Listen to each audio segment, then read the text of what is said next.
Muito obrigada. Então vamos lá, pessoal. Sem muita demora também, vamos tentar ser bem sucinto aqui para sobrar mais tempo para o bate-papo no final, que eu sei que sempre é a parte mais interessante quando surgem as dúvidas um pouco mais práticas. Mas hoje a gente vai falar um pouquinho sobre inteligência artificial, dados e responsabilidade, o papel da governança nessa nova economia da inteligência artificial. Me apresentando aqui para vocês, deixa eu só ver se está passando a tela. Foi? Bom, então eu sou advogada, tá? Sou mestre em propriedade intelectual e transferência de tecnologia para inovação pelo programa Profinit, onde eu cursei na UEM, na Universidade Estadual de Maringá. Eu sou especialista em propriedade intelectual e ESG e também em direito empresarial aplicado. Então eu acabo usando todas essas competências dentro do meu trabalho e dentro da minha pesquisa. Hoje eu também participo do grupo de estudos de direito autoral e industrial da UFPR e participo também da comissão de inteligência artificial da OAB. Já participei também da comissão de assuntos culturais e da comissão de propriedade intelectual da OAB. Então é por isso que eu trago esse tema para vocês, onde todas essas minhas áreas de interesse, de pesquisa, de estudo e de trabalho acabam se encontrando, tá? Deixa eu ver. Tá demorando um pouquinho para passar? Foi. Então, por que que a gente está aqui hoje, tá, pessoal? Só colocar aqui uma pequena introdução para a gente se localizar nessa apresentação. Então, para entender o porquê que esse tema é tão importante, principalmente nesse momento que estamos vivendo, onde nós estamos inseridos nessa equação? Vocês, onde a sua empresa está inserida nesse contexto? E como que a gente aplica essa governança de dados no desenvolvimento quanto no uso de sistemas de inteligência artificial? Então, a nossa agenda do dia aqui eu compus em 5 pontinhos, mas eles acabam se tendo uma pequena intersecção aqui entre eles. Vou fazer um pequeno contexto sobre o tema, depois a gente vai para a parte regulatória. E eu sei que esses primeiros 2 pontos são mais teóricos, tá? Mas não desistam, que ali mais para metade para o final a gente vai embarcar numa análise um pouco mais prática e pragmática dessa aplicação, tá? Então vamos lá. Um contexto histórico bem breve aqui. Eu vou falar basicamente por que que a gente tem que ter cuidado com os dados e por que que a gente tem que ter todo esse sistema de governança para evitar problemas invisíveis que vão surgir na sua empresa posteriormente. Então, quando a gente fala de direitos autorais, pessoal, e quando a gente fala de proteção de dados protegidos, a gente está falando aqui de direitos autorais, tá? A gente está falando de algo que não é, que vem desde a Idade Antiga, mas efetivamente ali a partir da prensa de tipos móveis de Gutenberg, ali, enfim, quando a gente estava formando o Estado moderno, ele realmente começa a surgir, porque realmente começa a surgir a problemática de como a gente divulga informações e dados e se a gente atribui autoria ou não a essas informações, tá? Então, a gente tem ali também a Revolução Francesa, sistemas de privilégios, estatutos da Rainha Ana, enfim, a gente vai caminhando e a gente chega na Convenção de Berna, tá? Ali em 1886.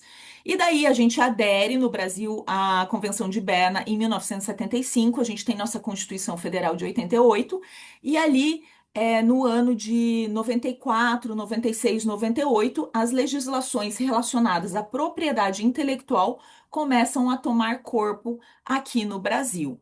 Então, mais para frente, quando a gente falar de regulação, eu vou explicar um pouquinho mais dessas leis, mas eu queria mostrar para vocês que há um contexto histórico que se assemelha ao nível de evolução que a gente teve também quando a gente fala de inteligência artificial. Quando a gente fala de inteligência artificial, vi que tem várias pessoas aqui que são da área, então que conhecem muito bem esse histórico, mas a gente puxa lá da memória, enfim, do artigo do Alan Turing de 1950, que é As Máquinas Podem Pensar, mas efetivamente o termo, a alcunha inteligência artificial, ela surgiu ali em 1956, na Convenção de Dartmouth, que foi basicamente um congresso voltado, juntando os maiores expoentes da área, encabeçado ali pelo John McCarthy, e que onde surgiu esse termo, essa alcunha inteligência artificial. Que, diga-se de passagem, é bastante criticada, não seria o termo mais adequado. O termo mais adequado seria inteligência computacional, ou mesmo não utilizar o termo inteligência, mas é que a gente entra num outro caminho teórico, tá? Então, quando a gente fala também de inteligência artificial, a gente, isso sempre esteve no imaginário das pessoas, desde a Idade Antiga, né? Então, isso vem surgindo, primeiro do ponto de vista filosófico, do ponto de vista literário, e daí começa a surgir do ponto de vista, acadêmico, ponto de vista científico ali por 1950. E então, pessoal, o que eu queria ressaltar para vocês nesse contexto teórico também são os invernos da IA. Quem não é da área pode ser que não tenha ouvido falar ainda sobre isso. Quem é da área já ouviu falar sobre isso.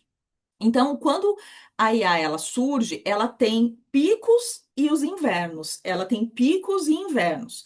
Nesses picos, ela tem esse apelo comercial, esse apelo social, e daí depois ele acaba entrando num momento de estagnação. Então, a gente teve ali, a partir do Congresso de Dartmouth, a gente teve um inverno da IA. Por quê? Havia uma grande promessa de que a IA seria algo muito revolucionário, porém essa promessa não se cumpriu. Havia, primeiro, uma limitação técnica, uma limitação de hardware, que só foi suprida posteriormente. Mesmo quando houve a supressão dessa limitação de hardware para fazer esse processamento desses sistemas, a gente teve um segundo inverno da IA. Porque não basta o hardware, a gente precisa também alimentar, a gente precisa do software e a gente precisa alimentar esse software com os dados. E é aqui que a gente começa a mesclar os nossos temas, ou seja, os dados que são protegidos por direitos autorais, eles são essenciais para que a gente possa treinar esses sistemas de inteligência artificial e para que eles tragam o resultado esperado, tá? Então, a partir ali do Big Data, a partir do uso massificado da internet em 94, em 95, a gente começa a ter acesso a esses dados massificados.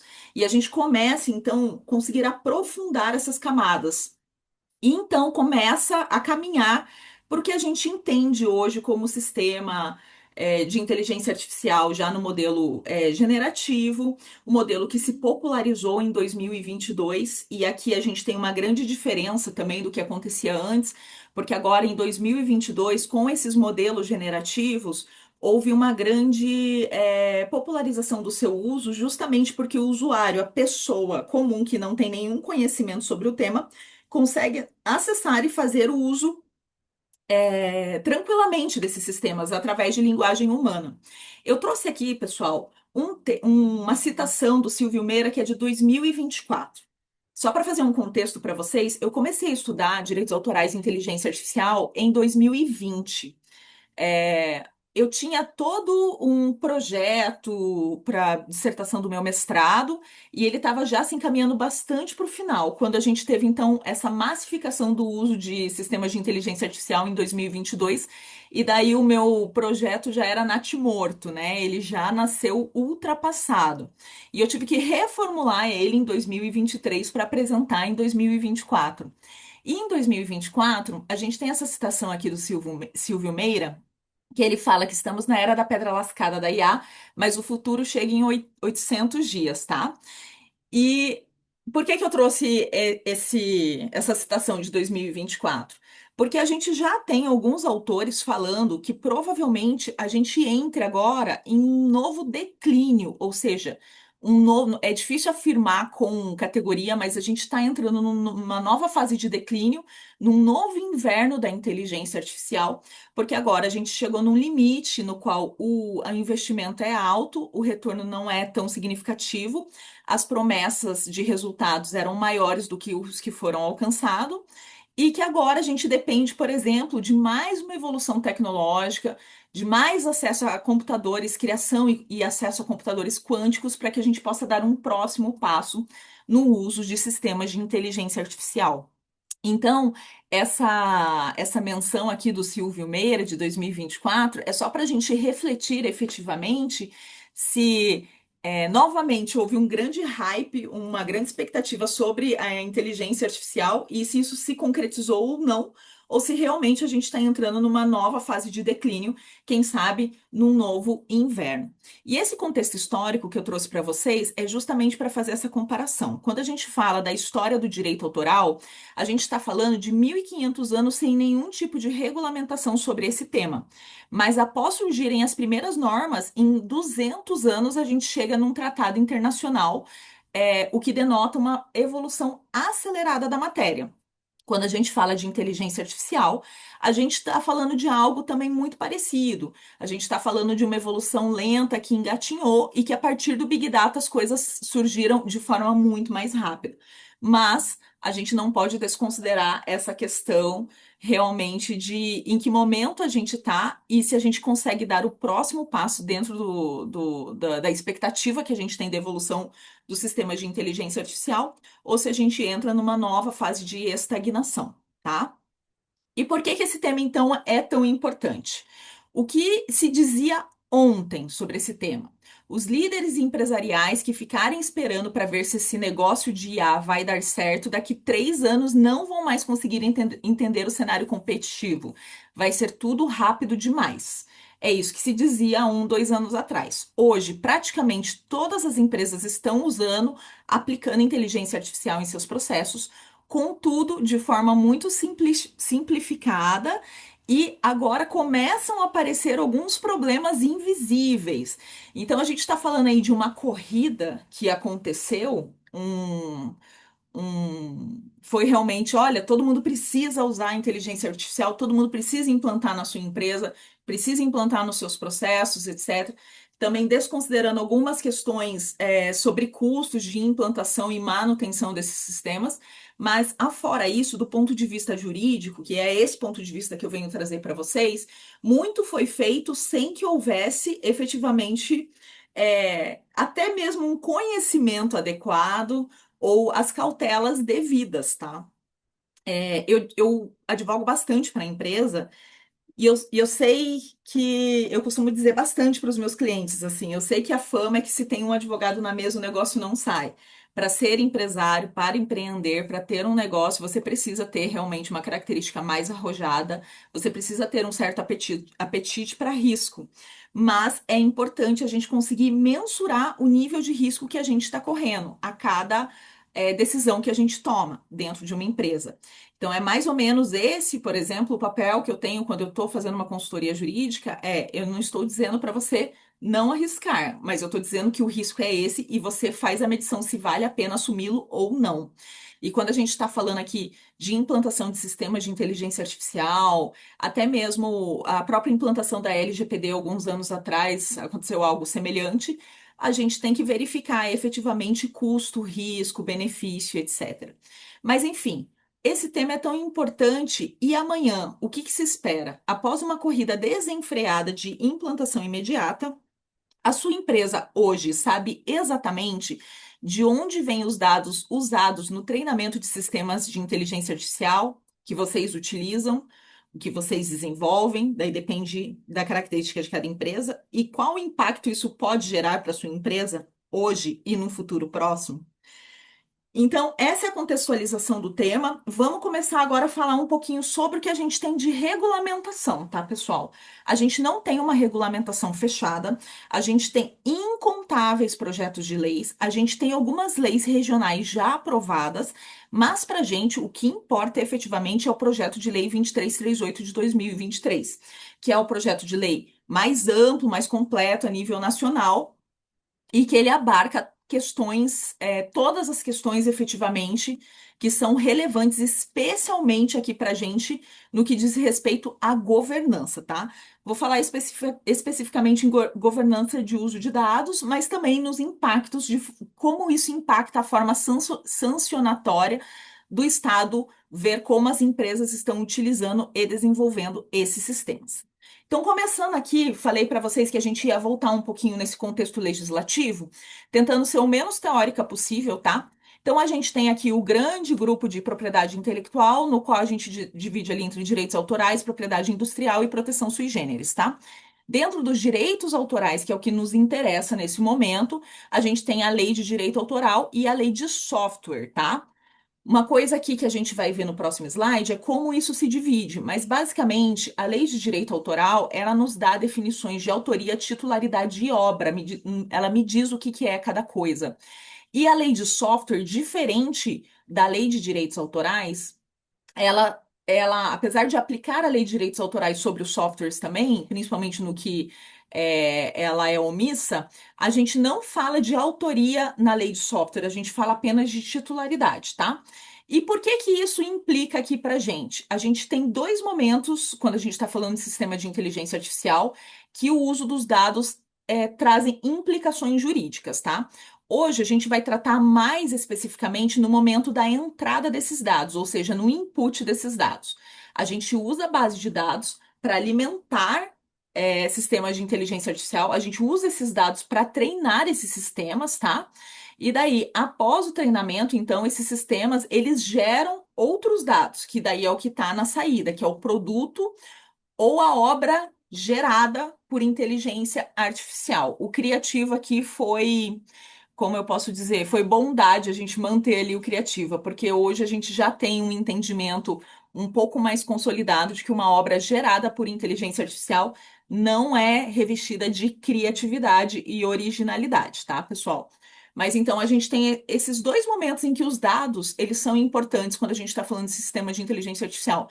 No momento da entrada e no momento da saída. Aqui, aprofundando um pouquinho então na nossa legislação. Quando a gente fala de direitos autorais, a gente tem ali no artigo 7º definindo o que é protegido por direitos autorais. E o inciso 13 fala que bases de dados são protegidas por direitos autorais, tá? Então vamos entender um pouquinho o que que diz esse artigo. São obras intelectuais protegidas as criações do espírito expressas por qualquer meio ou fixadas em qualquer suporte tangível ou intangível, conhecido ou que se invente no futuro, tais como. E aqui o nosso inciso 8º. Deixa eu até ver uma coisa aqui, tá certo ali, 8º. As coletâneas ou compilações, antologias, enciclopédias, dicionários, bases de dados e outras obras que, por sua seleção, organização ou disposição do seu conteúdo, constituam uma criação intelectual. Então, primeira coisa que eu queria trazer aqui com para vocês, pessoal, quando a gente fala de proteção de direitos autorais sobre base de dados, qualquer dado é protegido por direitos autorais? Não.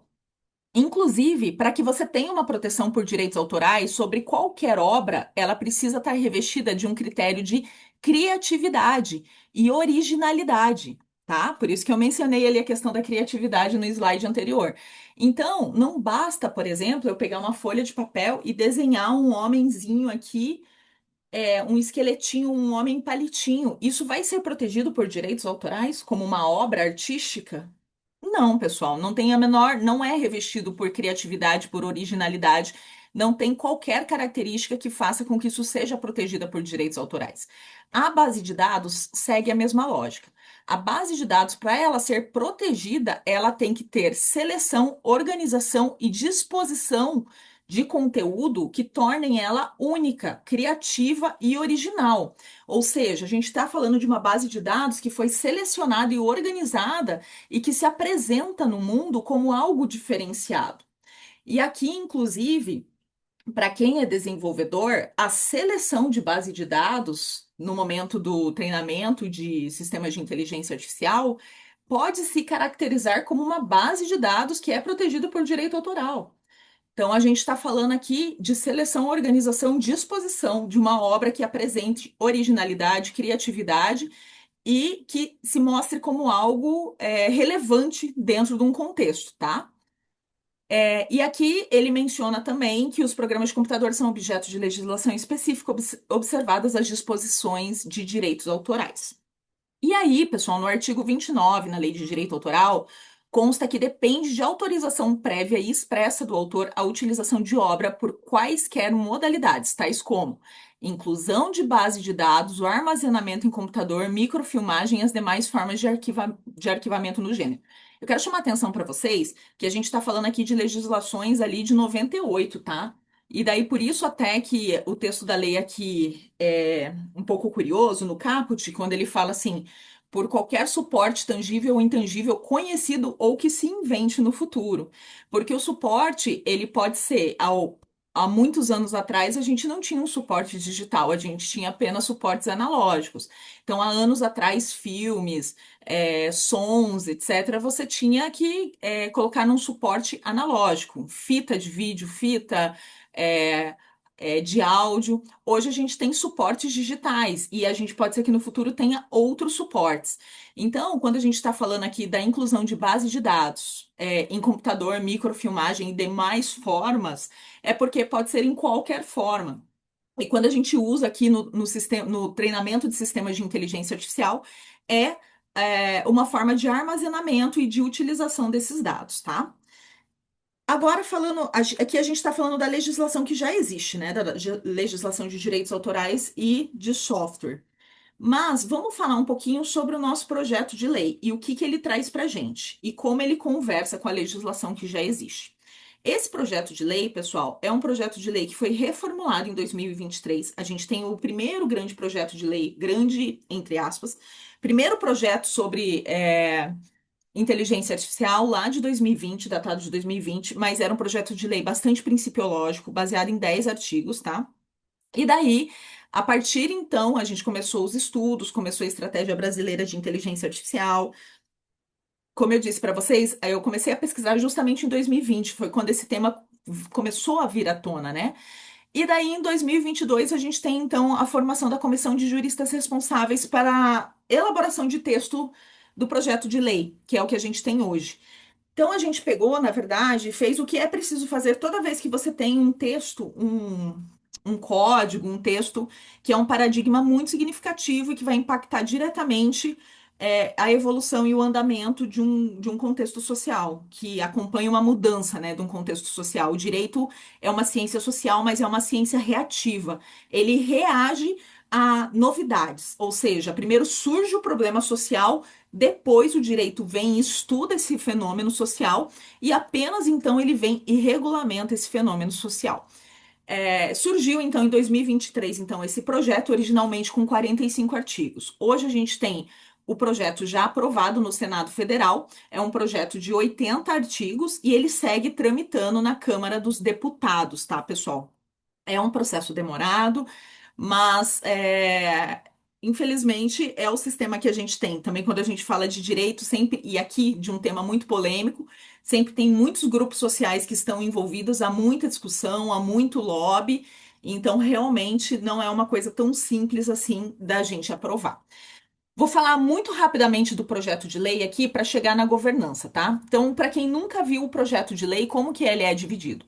Ele tem as disposições preliminares ali no comecinho. No artigo 2º eles trazem os fundamentos em 20 incisos. No artigo 3º eles trazem os princípios, tá? No 4º eles trazem as definições. No quinto, no capítulo 2, perdão, aqui é capítulo 1, artigos 1 a 4. Daí aqui, capítulo 2, eles trazem os direitos de grupos e pessoas afetados por sistemas de inteligência artificial. Eles trazem também no capítulo 3º categorização de riscos, e aqui a gente tem risco excessivo e alto risco. Risco excessivo é tudo aquilo que induz comportamento, explora vulnerabilidade, material que caracteriza exploração sexual infantil e sistemas de armas autônomas, tá? E alto risco é sistemas de controle de trânsito, monitoramento de alunos, gestão de migração. Então, a gente entende, pessoal, pela legislação, que risco excessivo não pode. A regra é essa, tá? Há pequenas exceções apenas com autorizações judiciais justificadas. Agora, o alto risco pode, mas exige um nível de governança também. E o que que ele traz para a gente no capítulo 4 sobre a governança? Quando a gente está falando de alto risco, a gente precisa documentar a tecnologia que está sendo utilizada, as ferramentas utilizadas, processos de registro automáticos para apuração dos dados utilizados, dos dados armazenados, realização de testes de confiabilidade, supervisão humana, dados de treinamento adequados e representativos. E aqui a gente entra em outro problema no uso de dados no momento do desenvolvimento e do uso desses sistemas de inteligência artificial, que é você precisa usar dados de qualidade representativos para evitar viés discriminatório. Então, quando você usa apenas dados que estão livremente disponíveis, você está não necessariamente usando dados bons, bem selecionados, bem organizados. Muitas vezes você está usando dados de baixa qualidade, dados que são, enfim, de livre acesso, que não têm a qualidade necessária e que não são representativos o suficiente, que podem gerar vieses discriminatórios, tá? A gente tem que fazer também, a nível de governança, uma avaliação do impacto a algoritmo, e quando a gente está falando de inteligência artificial generativa, a gente tem que identificar, reduzir e mitigar riscos previsíveis, documentar riscos não mitigáveis, processar e incorporar apenas dados tratados conforme exigências legais e ter previsibilidade, interpretabilidade, corrigibilidade e eficiência energética global, tá? Daí a gente vem aqui para a responsabilidade civil, ali no capítulo 5, que trata a todos os agentes de inteligência artificial, eles respondem solidariamente, tá? Como fornecedor, aplicador, distribuidor, desenvolvedor, tá todo mundo na cadeia de valor da inteligência artificial, todo mundo responde. E aqui a responsabilidade civil aplica-se exatamente conforme consta no Código Civil e no Código de Defesa do Consumidor. E também, não mencionei ali, mas no que diz respeito ao uso de dados, aplica-se também a LGPD. Mas enfim, qual que é a nossa cereja do bolo? E qual que é a nossa aplicação prática aqui quando a gente está falando de práticas e governança, boas práticas e governança? O que que acontece? O projeto de lei, ele prevê ali no seu capítulo sexto que há a possibilidade de você mitigar a responsabilidade civil a partir de boas práticas de governança que você aplica na sua empresa. E é disso que a gente vai falar hoje. Então, tudo isso que eu contei para vocês até agora foi para chegar aqui. E o nosso próximo tópico vai ser a gente conversar de uma forma um pouquinho mais prática sobre esse assunto, tá? Basicamente, pessoal, você precisa ter um plano. Se você usa inteligência artificial, se você desenvolve, se você implanta, se você utiliza inteligência artificial dentro do seu modelo de negócio, você precisa ter um plano. Um plano, você precisa ter um manual de boas práticas, você precisa ter um plano de governança, justamente para mitigar os riscos envolvidos e, havendo incidentes, o fato de você ter pelo menos esse manual, essa tentativa de governança, você consegue mitigar as sanções às quais você pode estar submetida dentro de um regime fiscalizatório, tá? A gente já aprofunda um pouquinho mais disso. E daí a gente tem aqui, continuando, capítulo 7, comunicação de incidentes graves. A gente tem no capítulo 8 a criação de uma base de dados pública, uma base de dados de qualidade. O que se discute muito dentro do plano dos direitos autorais, com os autores, enfim, é justamente a possibilidade de você criar um sistema coletivo no qual os autores podem colocar, disponibilizar as suas obras, seus dados selecionados, ser remunerados por isso e ser dados filtrados, selecionados de qualidade que possam ser utilizados. E pode ser um banco de dados público ou privado, mas desde que estejam dentro dessas características de governança e de controle, tá? A gente tem então dali o capítulo de supervisão e fiscalização. E por fim, pessoal, questões relacionadas ao poder público, fomento à inovação sustentável. Então, quem é da startup, enfim, a gente tem fomento para pequenas empresas, microempresas, empreendedores individuais, para desenvolvimento. Quando a gente fala de direitos autorais, a gente vai ver também que a gente tem aqui um fomento para pesquisa, ou seja, você tem uma liberação de uso de dados protegidos por direitos autorais, desde que seja voltado para a pesquisa propriamente dito. Então, para a gente fechar essa parte aqui realmente normativa, essa parte um pouquinho mais teórica e seguir para a parte prática, então eu trouxe destacado especificamente os principais artigos os quais a gente precisa entender para a gente fazer a aplicação deles, tá?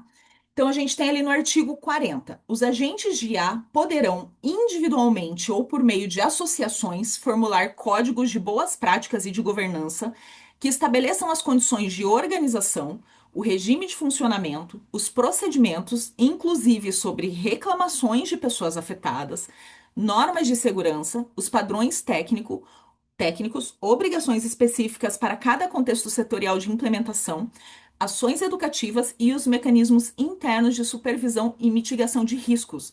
e as medidas de segurança técnica e organizacionais apropriadas para a gestão de riscos decorrentes da aplicação do sistema de inteligência artificial em seu respectivo domínio de atividade. Daí eu chamo a atenção de vocês do parágrafo terceiro desse mesmo artigo 40. A adesão voluntária ao Código de Boas Práticas e a elaboração de medidas de governança podem ser consideradas indicativos de boa-fé por parte do agente e serão levadas em consideração pela autoridade competente e pelas demais autoridades setoriais para fins de aplicação de sanções administrativas. A gente está falando, pessoal, de sanções que podem chegar aqui até 50 milhões de reais, aqui multa de até 50 milhões ou até 2% do faturamento bruto. Então, a gente está falando de sanções que podem ser muito pesadas em eventual fiscalização. Então, quando a gente está falando de um código, um manual de boas práticas e governança, a gente está falando de mitigar esse risco sancionatório e de ter efetivamente um plano para fazer essa apresentação. Seguindo ainda no artigo 41, os agentes de A podem associar-se voluntariamente sob a forma de pessoa jurídica de direito privado sem fins lucrativos para promover a autorregulação com o objetivo de incentivar e assegurar melhores práticas de governança ao longo de todo o ciclo de vida de sistemas de A. Ou seja, pode ser que classes de empresas possam se associar e daí o investimento juntarem-se para que esse investimento nessas boas práticas e governanças eles também sejam distribuídos, né, que sejam diminuídos, mas enfim, ou pode fazer isso de forma individual. Então ele fala ali individualmente ou por meio de associações. O importante é que quem trabalha especialmente com desenvolvimento, mas com o uso constante de sistemas de inteligência artificial, aplicabilidade, administração, gerenciamento de dados, armazenamento de dados, principalmente se for dados sensíveis, é muito importante que você tenha um plano de governança para o uso, armazenamento, tratamento desses dados, e principalmente em casos de incidentes, como proceder, tá? Daí aqui, pessoal, só para a gente finalizar, o que o projeto de lei fala sobre direitos autorais? Ele está diretamente relacionado com a nossa lei de direitos autorais, mas ele diz que o desenvolvedor, né, que utilizar o conteúdo protegido por direitos de autor e conexos deverá informar sobre os conteúdos protegidos e, inclusive, quem é autor, quem tem os seus dados utilizados no treinamento de sistemas de inteligência artificial devem ser remunerados por isso, tá? E aqui o 63 consta que não constitui ofensa aos direitos de autor a utilização automatizada de conteúdos protegidos em processos de mineração de textos e dados para fins de pesquisa e desenvolvimento de sistemas de inteligência artificial, sistemas de IA por organizações e instituições científicas de pesquisas educacionais, museus, arquivos, etc. Ou seja, para fins de pesquisa e desenvolvimento, você não precisa, não há infração a direito de autor. Contudo, não pode ter fim comercial o uso desses dados e tem que ter se dado acesso de forma lícita, tá? Daí a gente entra naquela zona um pouco cinzenta, né? Sempre vai ter uma discussão. A gente tem muitas discussões hoje jurídicas contenciosas internacionais. No Brasil ainda a gente não vê muito isso, mas é uma tendência crescente, tá? Que está se aproximando cada vez mais. Deixa eu só dar uma olhadinha no tempo aqui, que a gente vai agora para a parte prática. Deixa eu ver. Outra coisa só importante, antes da gente terminar essa parte aqui da regulamentação, pessoal, é o seguinte. A A legislação, ela também prevê a possibilidade, deixa eu ver se eu destaquei esse artigo aqui ou não, mas ele prevê a possibilidade do opt-out, ou seja, pode ser que o autor peça para que a obra dele não seja utilizada por sistemas de inteligência artificial. Esse sistema de opt-out justamente é um sistema que facilita o uso dos dados para que posteriormente o autor peça para se retirar. Para o autor, na verdade, não é um sistema tão bom, mas pelo menos garante que ele possa se retirar, que ele possa retirar os dados dele desse uso indiscriminado, tá? E daí agora, vamos, enfim, para a nossa parte prática. Vamos só entender primeiro o que é governança de dados, que pode ser considerado um conjunto de políticas, processos e padrões que garante qualidade, segurança, integridade e uso ético de dados por uma organização durante o seu ciclo de vida, tá? Os principais motivadores da gente ter setores hoje nas empresas de gerenciamento de dados, de governança de dados, foi justamente o surgimento do Big Data, da inteligência das coisas, da inteligência artificial. Então, a gente está falando de um volume muito alto de dados que começou a ser utilizado, armazenado, em um primeiro momento de forma muito desordenada. Quando a gente fala de gerenciamento de dados, a gente está falando de processar, de coletar, de usar dados, inclusive de maneira segura e também eficiente para a própria estratégia do negócio. Hoje em dia a gente sabe que dado é realmente o grande tesouro, né? Aquilo que tem muito valor dentro do contexto do mercado digital. E assim, quando a gente está falando de estratégia de negócio, a gente está falando a partir desses dados, tomada de decisões, redução de custo, redução de risco, tá? Então, quando a gente está falando de governança de dados, a gente tem que ter definição de papéis de responsabilidade das pessoas dentro dessas corporações, tá?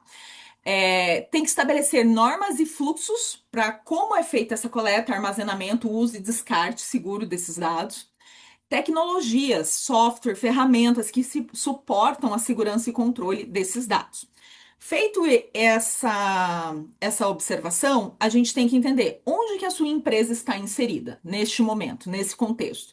A gente tem os autores originários, que são esses autores dessas bases de dados que são usados nos treinamentos de sistemas de inteligência artificial.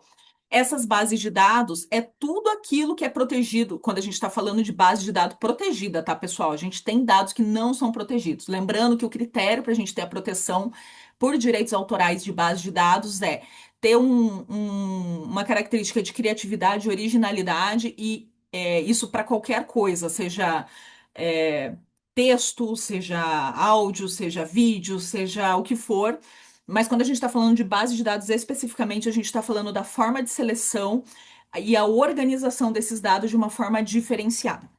A gente tem os desenvolvedores que, além de fazerem também uma seleção no uso desses dados para o treinamento desses sistemas, eles também têm muitas responsabilidades associadas dentro do projeto de lei. A gente tem também o usuário final, que usa esses sistemas, eventualmente, que podem ser empresas, pessoas físicas, etc., e que geram, então, outros dados a partir do output. Então, a gente tem que entender onde a gente está aqui nesse contexto, onde que a sua empresa está inserida e com o que você tem que se preocupar. E eu vou explicar para vocês que agora a parte prática, a partir da pesquisa, até queria aproveitar a oportunidade e agradecer mais essa parceria com a Hot Milk, né, que já vem de algum tempo.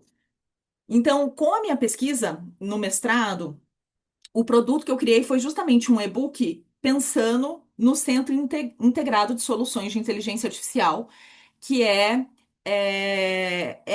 associado à PUC, mas que hoje é residente dentro da Hot Milk, e é justamente o braço da PUC que faz essa ponte, que cria, que desenvolve sistemas de inteligência artificial, que muitas vezes está envolvido com contratos público-privados. Então, ele precisava, a ideia foi criar justamente um manual prático de governança para que o CISIA possa operar com segurança jurídica. E por que que isso é tão importante, pessoal? Porque a gente vive hoje um momento, todos esses artigos que eu mostrei para vocês, exceto a Lei de Direitos Autorais e a Lei de Softwares, que são leis de 98, o projeto de lei que traz aqueles pontos que a gente trouxe como bastante interessantes, principalmente do ponto de vista da governança e da mitigação de sanções fiscalizatórias, a gente está falando de um projeto de lei. É uma lei que ainda não está em vigor, não está em vigência. Ah, mas então por que que é importante a gente se adaptar já a uma legislação que ainda nem entrou em vigor? Porque a partir do momento que ela entrar, você não vai ter tempo para fazer essa adaptação. E daí, a partir do momento que a lei entra em vigor, passa a valer tudo, inclusive as sanções. Então, aqui vale aquele comentário lá do Silvio Meira, lá no comecinho da nossa apresentação. Se você quer esperar daqui 3 anos para ver o que vai acontecer, você não está agindo como uma corporação efetivamente sobrevivente. Porque quando a gente fala de inovação, a gente está falando de sobrevivência, tá? Então, a gente criou aqui, a gente fez uma pesquisa aplicada diretamente ao CISIA, e eu vou mostrar para vocês, deixa eu só fechar esse daqui e mostrar para vocês o e-book, que é esse daqui. Sabrina, só me sinaliza se a gente conseguiu mudar a tela aqui, se todo mundo está enxergando o e-book, para a gente passar Aham, para a parte prática. tá no e-book em tela cheia. Boas práticas no uso Obrigada. de dados. Maravilha. Deixa eu beber uma aguinha, né? Que eu engatei aqui uma quinta e saí falando, para a gente ter mais tempo para discutir agora no final. Muito bem, pessoal. Então, aqui falando de uma parte prática. Como que na prática a gente cria esse sistema de governança? Como que na prática a gente cria um sistema que vai nos proteger, que vai nos prevenir de riscos jurídicos que nesse momento podem não estar visíveis ou podem não ser óbvios dentro da sua corporação? Aqui eu quero fazer duas observações. Especificamente, esse e-book ele foi construído ao longo de 2024 e 2025. Preciso fazer aqui um agradecimento ao professor Alceu do CISIA, da PUC do Paraná, que foi em conjunto com ele que foi construído, tá? Com o setor de ciência da computação da PUC do Paraná. E ele é voltado especificamente para desenvolvedores. Mas não significa que o uso desse e-book não possa ser um parâmetro para quem é de outra área, tá? Mas aqui a gente vai ver algumas coisas que estão muito especificamente direcionadas a desenvolvedores e outras que é um pouco mais amplo. Eu vou fazer os comentários de cada uma desses itens. Outro ponto que eu queria chamar a atenção para vocês é que esse e-book também, com base também na minha pesquisa, e na minha dissertação, foi feita uma análise comparativa do nosso PL com o IA Act da União Europeia, que entrou em vigor é, em maio de 24, se não me engano, agora eu não me lembro exatamente a data. Mas ali, como a gente já tinha uma legislação internacional em vigor, a gente fez algumas comparações, tá? Contudo, por que que eu não trago hoje para gente essa discussão sobre essas comparações? Porque mesmo falando do IA Act, que foi primeira norma internacional que entrou em vigor, a gente está falando de algumas coisas que funcionaram e outras que não funcionaram. Porque quando a gente está falando de regulamentação e legislação, principalmente sobre tecnologia, tem muito disso.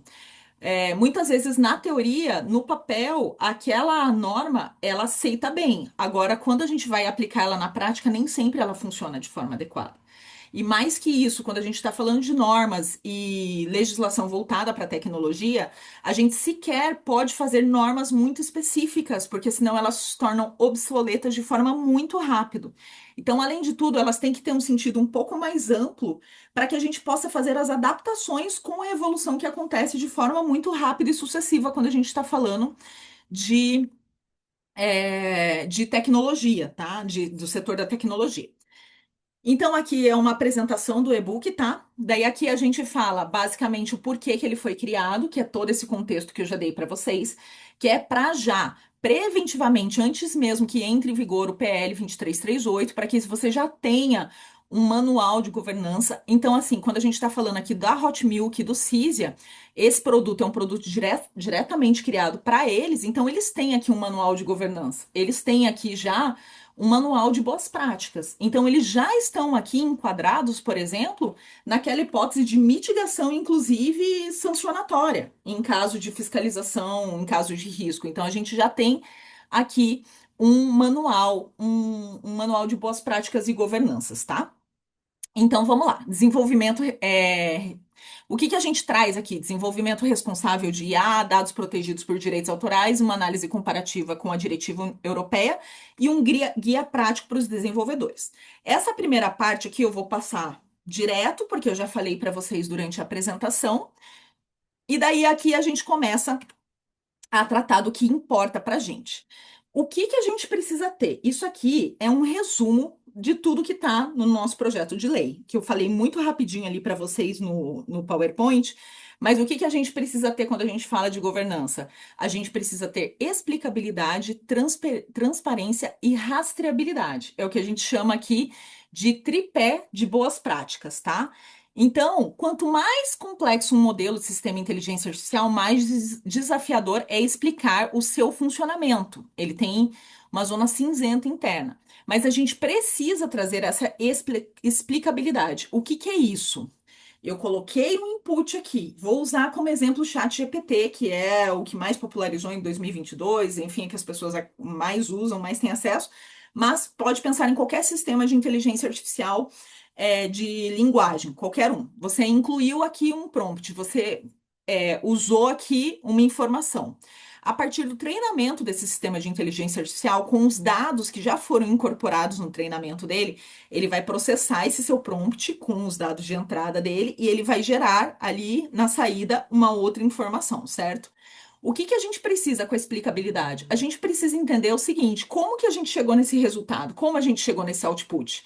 Precisa ser explicável. A gente precisa saber efetivamente como, a partir daqui desse teu prompt, ele chegou nesse resultado. Isso precisa ser explicável e precisa ser facilmente explicável, que a gente sabe que não é. A gente precisa de transparência, ou seja, a gente precisa, pessoal, principalmente para quem está desenvolvendo software, você precisa documentar de forma rastrear e documentar quais dados você usou para treinar aquele sistema de inteligência artificial. E você precisa ter isso registrado. É, Você precisa também trazer limitações dos modelos, trazer essas explicações. Outra coisa que é aconselhável, e aí no IA Act, especialmente da União Europeia, e agora já se discute, né? Eu estava falando aqui, a base dessa apresentação é o projeto de lei aprovado no Senado Federal, mas na Câmara ele segue em discussão. Então também já tem esses pontos para trazer o seguinte: todo resultado de um sistema de inteligência artificial tem que ter uma marca d'água, tem que ter uma informação que seja de fácil identificação, que aquilo foi uma informação gerada por um sistema, qual sistema, e que a gente possa fazer esse caminho de volta, a gente possa rastrear todas essas informações, tá? E que uma pessoa leiga consiga olhar aquilo e consiga identificar que a gente está falando de um resultado advindo, por exemplo, de um sistema de inteligência artificial. E a rastreabilidade é essa possibilidade de auditar as fontes de dados, especialmente dados sensíveis ou dados protegidos por direitos autorais. Então, a gente tem a explicabilidade aqui em três passos, tá? Implementar métodos de visualização, análise e sensibilidade e explicações baseadas em exemplos para tornar as decisões de IA mais claras. O que que isso quer dizer? Quando a gente está falando de explicabilidade aqui. Uma pessoa que não é da área, ela precisa ver é, essa explicação e ela precisa entender. Não pode ser uma explicação que uma pessoa, um homem médio, uma pessoa comum, não consiga entender, tá? Então, a gente precisa avaliar as explicações em três níveis: aplicação prática com especialistas, clareza para não especialistas e testes funcionais sem intervenção humana. Mas a gente sempre tem, é claro, a fiscalização ou a conferência humana, né? Adotar explicações que sejam seletivas e socialmente compreensíveis, de modo que as decisões feitas pela IA, né, tomadas pela IA, possam ser justificadas de forma semelhantes a uma explicação humana. Do mesmo jeito que a gente tem hoje sistemas de inteligência artificial que se tornaram acessíveis às pessoas comuns, às pessoas não especialistas, a gente precisa também que essa explicabilidade ela também seja acessível a essas pessoas. Até porque, para que elas possam efetivamente perguntar, questionar e trazer reclamações, eventualmente, sobre os usos dos seus dados, das suas bases de dados ou das suas obras protegidas, tá? Então, aqui a gente traz algumas questões pontuais: boa-fé, comunicação clara, transparência, explicabilidade, responsabilidade compartilhada, supervisão humana não pode faltar, coleta ética de dados, tá? Dados anonimizados aqui, seguindo a LGPD, comunicação aberta, validação rigorosa, enfim, a gente identificação de vieses. Lembra que eu falei para vocês lá no começo? Ah, então eu só vou usar dados que são gratuitos, que estão disponíveis na internet, que eu posso usar sem preocupação. Daí você tem um outro problema, porque se você não usa dados de qualidade devidamente selecionados, você cai no viés de discriminatório, e daí você pode ter outros problemas com esses dados utilizados e com os resultados alcançados, tá? E daí a gente segue aqui a gente faz a diferença entre risco excessivo e risco alto dentro do projeto de lei. E agora, o que que a gente trata aqui? Qual que é o primeiro ponto, então, que a tua empresa, que a tua empresa faz? Daí você localiza onde você está na cadeia de valor da inteligência artificial. Então, qual é a precaução que você precisa tomar? A gente começa, pessoal, a primeira precaução, o primeiro ponto é a questão contratual.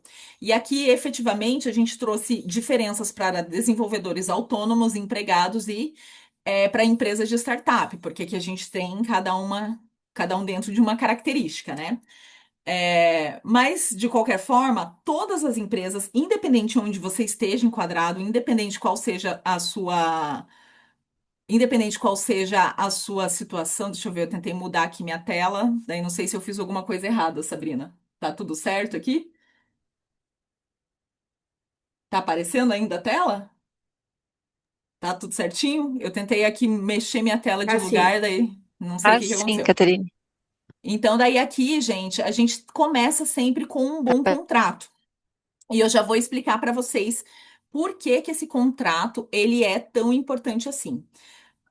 Quando a gente estava falando, por exemplo, com o professor Alceu, deixa eu até verificar se isso aqui está mais para frente, aqui. Ele falou que, por exemplo, para desenvolvedores de sistema de inteligência artificial, a gente tem três modelos específicos. A gente tem desenvolvedores que criam um sistema de inteligência artificial do zero. A gente tem quando é treinado um modelo sob demanda e a gente tem adaptação de modelos pré-treinados, tá? Então, quando a gente fala de uso de dados, então, se você é uma empresa que você pede o desenvolvimento de um sistema de inteligência artificial, você tem que fazer um contrato muito bem delimitado sobre onde estão essas responsabilidades e sobre quem recai essas responsabilidades. Primeiro, você vai fornecer os dados para os desenvolvedores que vão. é, Desenvolver esse sistema para você, os desenvolvedores que vão fornecer esses dados desse sistema que eles estão desenvolvendo para você, ou a gente está falando de modelos pré-treinados, que são modelos que são adquiridos, pré-treinados, já são é, modelos bases, muitas vezes, de quem são adquiridos esses modelos pré-treinados? Das grandes empresas de tecnologia, as quais a gente não tem o menor controle de quais dados estão inseridos ali, dentro dessas bases. Então, tudo aqui a gente está falando, ok, sobre quem vai recair a responsabilidade sobre esses dados que estão sendo utilizados. Então, definir isso em contrato é o primeiro ponto para você conseguir entender o seu nível de controle e responsabilidade sobre os dados utilizados, tá? Feito isso, ok, eu sou uma empresa de tecnologia, eu tenho empregados, colaboradores ou terceirizados que desenvolvem sistemas de inteligência artificial. Pessoal, quando você tem uma empresa, qualquer empresa que você tem, todos os softwares que os seus colaboradores estão utilizando, o licenciamento desses softwares é de responsabilidade da empresa, certo? Então, assim, se você está usando qualquer software, ele tem que ser licenciado e quem tem a responsabilidade por isso? A empresa que está utilizando. Quando a gente está falando de desenvolvimento de sistemas de inteligência artificial, a situação é muito parecida. Afinal de contas, esse desenvolvedor autônomo, ele vai usar qual base de dados? A sua base de dados, a base de dados fornecida pelo cliente, a base de dados que ele já possui, uma base de dados pré-treinada. Sobre quem vai recair essa responsabilidade? Se a gente está falando, por exemplo, de desenvolvedor empregado, vai cair necessariamente sobre o empregador. Se a gente está falando de desenvolvedor autônomo, isso pode mudar, tá? E quando a gente está falando de empresas e startups, a gente está falando também de uma responsabilidade que acaba sendo compartilhada com mais de um ente, mais de uma pessoa, pessoa física ou jurídica. Contudo, quando a gente está falando de startup, a gente também tem uma porta de saída, que é o estímulo ao desenvolvimento, que encontra lá no nosso projeto de lei. Então, depende de onde você está, onde a sua empresa está, como ela vai utilizar esses dados, esses sistemas de inteligência artificial. Quem vai fazer o treinamento e de onde vêm esses dados? Isso é primordial. É o primeiro ponto que a gente tem que entender para entender o nível de responsabilidade que você tem, a partir do que o PL nos disponibiliza, tá? Então, você pode ter os seus modelos de contrato a partir da necessidade da tua empresa. Daí a gente tem dever de informação e dever de registro de todas essas informações, principalmente das bases de dados que são utilizadas. E daí aqui a gente começa o checklist do uso de dados. Daí aqui é a parte prática do e-book. Você vai tendo ali esses checklists e vai entendendo o que que você precisa cumprir e o que você precisa ter para garantir a governança no desenvolvimento. Daí a gente tem um checklist de uso de base de dados, a gente tem um checklist de conformidade desses dados. A gente tem aqui a seguir algumas outras questões que a gente traz, como que a gente precisa identificar, enfim, e aqui bem voltado para desenvolvedores, tá, pessoal? Não se aplica para todo mundo. E daí aqui também, bem focado em desenvolvedores, mas quando você vai fazer a contratação, por exemplo, sou uma empresa e vou contratar o Cisia, né? O Cisia que vai desenvolver um sistema de inteligência artificial que vai suprir a minha necessidade operacional dentro da minha empresa. Então aqui você vai entender também dentro do modelo deles, se eles vão criar um sistema de IA do zero, se eles vão criar um modelo sob demanda, ou então eles vão pegar um modelo pré-treinado, tá? E daí a gente vai começar a entender onde que está a responsabilidade, é do CISIA ou é minha, sobre esses dados que estão sendo utilizados para esse treinamento. E como é feito a coleta, o armazenamento, etc., e o descarte posterior também desses dados. Porque uma empresa que é contratada para criar um sistema sob demanda, depois da utilização, ele tem que fazer o descarte de forma adequada, né? Certo? E por fim, a gente tem um checklist de boas práticas aqui. Política de governança de dados, ou seja, só citando algumas aqui como exemplo: política de uso de dados, licenciamento de dados, minimização, de dados, rastreabilidade, conformidade legal com a LGPD, com os direitos autorais, com auditorias internas e externas, conformidade legal na separação de dados, avaliação de impacto, uso de dados sintéticos ou anonimizados, transparência, documentação completa e explicável, transparência com stakeholders, explicabilidade implementada, política de transparência, mitigação de risco, treinamento e conscientização, parcerias e expansão internacional. Aqui também foi uma coisa bem específica criada aqui para esse manual em específico. Se eu tivesse que falar para vocês, gente, o resultado desse manual ele ficou bem satisfatório. Faltou alguma coisa? Faltou dentro da nossa legislação. Falta aqui um canal de acesso e falta aqui um canal de acesso para a gente ter reclamações, é, pedidos de opt-out e trazer informações de pessoas afetadas, sejam pessoas afetadas com seus dados pessoais sensíveis ou pessoas afetadas pelo uso indevido dos seus dados que são protegidos por direitos autorais.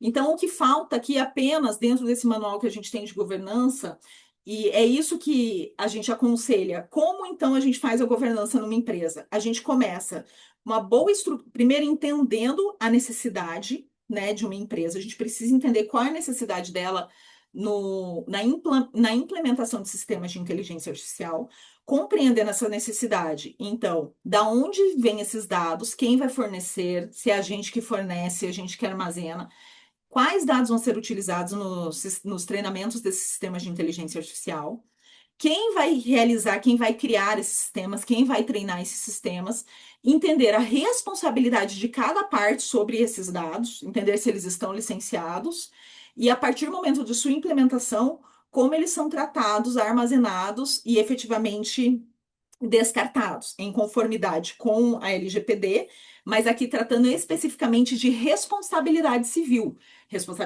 contratual, responsabilidade civil legal sobre o uso de dados protegidos por direitos autorais, tá? Por fim, pessoal, também para a gente não se estender demais, aqui acho que eu passei uns 10 minutinhos, a gente tem algumas questões éticas que a gente tem que considerar, tá? Então, quando a gente está falando, eu quero falar especificamente de um ponto aqui da questão ética que eu já mencionei ao longo da apresentação, que são a questão dos vieses discriminatórios. E aqui, quando a gente usa e seleciona esses dados, por isso que tem que ser dados de qualidade selecionados, tratados, para a gente afastar viés discriminatórios e onde eles aparecem mais nos sistemas que a gente utiliza e que a gente vê no dia a dia.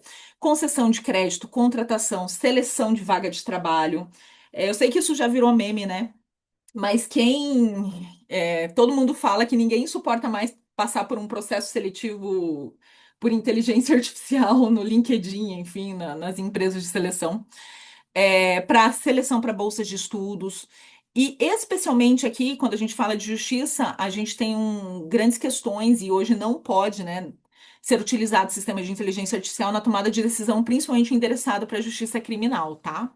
Porque é bem provável que o sistema utilize de dados já impregnados de preconceito e de vieses e perpetuem esses vieses que são realizados por juízes humanos a partir do treinamento, porque tudo que a gente tem de inteligência artificial é só um reflexo realmente do que a gente é enquanto sociedade e dos dados que a gente utiliza para treinar esses sistemas, tá?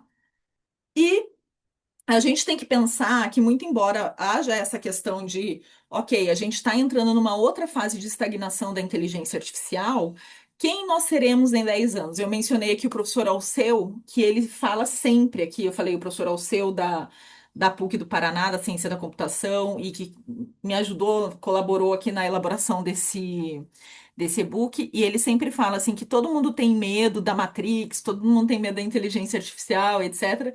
Mas o maior risco que a gente corre, no qual a gente já está incorrendo, inclusive, de inteligência artificial, é nos tornarmos cada vez mais pessoas isoladas, pararmos de pensar, termos preguiça, cognitiva, enfim, e nos tornarmos uma sociedade pior pelo uso indiscriminado ou não consciente desses sistemas, tá?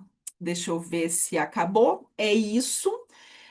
Sabrina, acho que vamos abrir para debate, que a gente tem uns minutinhos ainda. Tentei ir bem rápido, mas é bastante informação, né? Obrigada, Caterine, por aceitar o nosso convite e pelo conteúdo, né? Pelo excelente conteúdo. Foi praticamente uma aula aqui pra gente. A gente tem muito orgulho do CISA também, porque ele fica embaixo do nosso guarda-chuva aqui da Hot Milk, né? De pesquisa, desenvolvimento e inovação. Então é um trabalho muito especial que acontece lá no centro. O João até comentou, fui aluno da PUC-PR, tive aula com o professor Alceu também, então é um orgulho pra gente também sempre ter alunos da PUC aqui com a gente. E vou começar então com as perguntas, que o Alfredo Taranto perguntou quando você estava no slide sobre governança de dados. Como esse Uhum. projeto de lei se encaixa no modelo global de governança de IA? O nosso projeto de lei, e aqui isso é importante falar, tá, pessoal? Eu dou aula também na universidade e uma das matérias que eu leciono é a história do direito. E a gente acaba estudando muito do ponto de vista eurocentrado da história. Eu sempre faço esse comentário, porque ele é importante no seguinte sentido: a nossa legislação, o nosso histórico jurídico, ele é baseado no sistema jurídico europeu ocidental. Então, assim, tudo que a gente tem no nosso Código Civil é baseado no Código Civil europeu ocidental. Então, nós somos herdeiros direto ali do Código Napoleônico, etc. e tal. E com a nossa legislação, com o nosso projeto de lei voltado para a IA, não é diferente. Então, assim, o que a gente tem, essa comparação que eu fiz com o IA Act ali na minha dissertação também não foi à toa. É porque efetivamente o que a gente tem no IA Act, que é, na verdade, o que regula o modelo global de regulação de inteligência artificial, o nosso PL, ele segue muito próximo, muito alinhado com o que a gente tem no IA Act da União Europeia. A gente tem uma máxima que eu acho que nem é válida mais, né? Vocês já devem ter ouvido falar que é um ditado popular que antigamente era assim, os Estados Unidos criava, a China copiava e a Europa regulava. É mais ou menos isso. Então a Europa ela acaba que para se manter relevante, ela não é assim muito. A gente tem poucas empresas que são de ponta no que diz respeito à tecnologia. A briga fica sempre ali entre Estados Unidos e China, né? Hoje dizer que a China só copia também é um pouco demais, né? Eu acho que já não estamos mais nessa realidade. Mas a Europa, ela é com certeza o centro regulador. Ela é o norte regulador, porque ela realmente não cria tanto, mas ela regula tudo. Ela foi primeira a regular é, o uso de dados, controle de dados. Todas essas mudanças que acontecem normalmente primeiro na Europa, e o e-book ele foi pensado justamente para trazer essa comparação com o sistema europeu, inclusive para que o CISA, enfim, ou outras empresas brasileiras possam exportar, tá? Sistemas desenvolvidos. Porque no IAA Act, para que você consiga desenvolver um sistema, você sendo uma empresa, por exemplo, brasileira, e desenvolver um sistema de inteligência artificial que vai ser utilizado na Europa, você precisa seguir a diretiva europeia. Você precisa estar adequado à diretiva europeia, desculpe. Então, eu não sei se eu estou fugindo muito da pergunta, mas assim, até que ponto o que a gente tem de PL hoje se alinha a esse contexto internacional? Dentro da diretiva europeia, a gente está completamente alinhado. Dentro também de um contexto político anterior ao governo Trump, a gente tinha um alinhamento, apesar de a gente ter um sistema jurídico completamente diferente nos Estados Unidos. Lá eles não usam o sistema civil law, que é o sistema que a gente aplica, que é um sistema baseado em codificação. Eles usam um sistema baseado em precedentes. Então, muito embora a gente tenha um sistema muito divergente, muito diferente, e aqui vale também a seguinte ressalva: quando a gente está falando de direitos autorais, tanto o Brasil quanto a Europa, que é o modelo que a gente segue, que isso a gente chama até de efeito Bruxelas, que é quase como se a gente copiasse mesmo esses sistemas europeus, a gente tem, quando a gente fala em direitos autorais, a gente tem titularidade e autoria. E qual que é a diferença? A gente tem direitos patrimoniais e direitos morais sobre essas obras. Já, por exemplo, o modelo norte-americano não tem, é só titularidade, é só copyright. Então, é só do ponto de vista patrimonial. Então, mesmo tendo essas perspectivas que eram realmente muito distintas, a gente tinha ainda um alinhamento. A gente tinha documentos assinados pelo Biden que estavam muito próximos também do que a gente tinha na diretiva europeia. Hoje não. Esses documentos eles foram revogados, não estão mais em vigor. Mas você percebe que é tudo uma questão também de política de momento. Porque, assim, muito embora esses documentos não estejam mais em vigor, a discussão ela permanece na Corte Superior, na Suprema Corte dos Estados Unidos. Então, muito embora não tenha mais esses documentos que estavam diretamente alinhados, né, com essa diretiva europeia, essa discussão ela ainda existe e ela está sendo julgada. E as grandes empresas, que são realmente as grandes detentoras de dados, elas estão sendo avaliadas e estão sendo julgadas. A gente teve muito recentemente. é, Já tem um tempo, é porque as coisas acontecem tão rápido que parece que elas ficam irrelevantes muito rápido também, né? Mas a gente teve uma grande discussão aqui recentemente que envolveu o nosso Tribunal Superior sobre a questão do Twitter, que daí não tinha que ter alguém aqui representando o Twitter no Brasil, e tinha uma questão de dados, e tinha uma questão de uso de inteligência artificial generativa sem respeitar os controles que a nossa legislação exige, etc. E assim, as pessoas criticaram muito, aí onde já se viu, né? A corte, querer se meter. Mas, na verdade, pessoal, o que aconteceu aqui aconteceu muito antes na Europa. Então, essas mesmas empresas, elas já passaram por isso dentro de alguns países da Europa. Alguns países, especialmente Suécia, Noruega, Dinamarca e alguns outros países também, a gente já tem uma limitação muito grande, por exemplo, de acesso, compartilhamento de dados. Agora, essa questão também de menores de idade está sendo muito discutida aqui. A gente tem muita discussão sobre essa exposição e uso de dados de menores e governança, enfim. E o que que acontece? A gente exporta esses dados. A partir do momento que a gente está usando essas empresas, a gente está colocando os nossos dados, a gente está entregando nossos dados para empresas internacionais. Então, a nossa legislação, ela tenta justamente trazer um parâmetro que dentro, quando a gente está falando de digital, de meio imaterial, a gente não tem fronteira. E a gente está entregando esses dados propriamente, né? Então, a legislação, ela tenta trazer esse alinhamento, mas a gente está sempre mais alinhado com essa questão central europeia, tá? Mas não estamos isolados num contexto internacional de regulamentação. E a ideia justamente de trazer o e-book de governança, de regulamentação antes mesmo do nosso projeto entrar em vigor, é porque muito provavelmente ele vai ser aprovado nesse alinhamento. Dificilmente ele vai sair desse trilho, porque ele está muito direcionado, muito alinhado com a diretiva europeia mesmo. Não sei se eu respondi. Quem que fez a pergunta, se quiser complementar? Foi o Alfredo, ele falou obrigado pelas explicações, aula esclarecedora. E, Caterine, já aproveitando que a gente está falando sobre essas legislações europeias, né, e também muito centrado ali nos Estados Unidos, por serem empresas americanas, a maioria dessas digitais, o João pergunta: nos demais países da América Latina, existem projetos de leis que estão alinhados também com a IACT europeia ou eles seguem diretrizes diferentes? Também existe uma questão de política de momento. Então, a gente tem, por exemplo, hoje a Argentina, que está diretamente alinhada com o posicionamento dos Estados Unidos. Então, acaba assim, o que acontece nos Estados Unidos, a gente acaba tendo um reflexo direto ali, o que acontece, por exemplo, na Argentina. Alguns outros países, eles já têm, agora eu não vou saber te precisar, faz muito tempo que eu não leio sobre isso, mas é muito importante essa pergunta, porque esse é um cuidado que a gente tem que tomar, porque realmente é muito um lugar um pouco cômodo, eu confesso para vocês. Eu aqui falando para vocês sobre a partir da diretiva europeia, é um lugar um pouco cômodo porque é tudo muito parecido. Mas essa é uma grande discussão. Quando a gente vai em congresso sobre o tema, é a gente pensar realmente numa política de governança e de implementação de sistemas de inteligência artificial de um ponto de vista latino-americano, justamente para a gente tentar ter um pouco mais de autonomia dentro dos nossos controles e sistemas, tá? Então, assim, fazer essa pesquisa, fazer esse alinhamento é realmente muito importante para a gente conseguir criar um sistema que seja válido dentro do nosso contexto, porque a gente abarca, vai abraçando os tratados internacionais e nem sempre eles trazem o melhor interesse para a gente. Muitas vezes ele está muito mais alinhado a interesses internacionais.